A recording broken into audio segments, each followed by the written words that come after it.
ഇതൊന്നും വേണ്ട അച്ഛാ, അതൊക്കെ അവിടെ നിന്ന് വാങ്ങിച്ചാ പോരെ. അമ്മ ആക്കിയതല്ലേ, നീ ആക്ക്.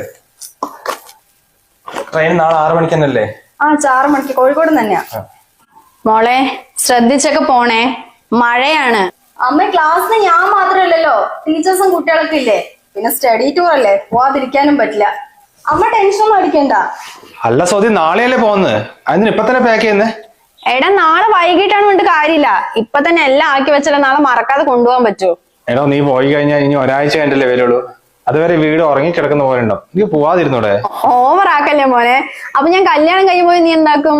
അതേ നിന്നെ ഇവിടെ അടുത്തുള്ള ആരെങ്കിലും കെട്ടിച്ചു കൊടുക്കുള്ളൂ അല്ലമ്മേ? അങ്ങനെയാണ് ദിവസം വന്ന് നിന്നെ കാണാലോ എനിക്ക്. എന്റെ മക്കളെ, കല്യാണം കഴിഞ്ഞാൽ ഈ സ്നേഹം രണ്ടാൾക്കും ഉണ്ടായാൽ മതി. എനിക്കെന്തായാലും ഉണ്ടാവുമേ, പിന്നെ ഇവന്റെ കാര്യം എങ്ങനെയാന്ന് നമുക്കറിയില്ലല്ലോ.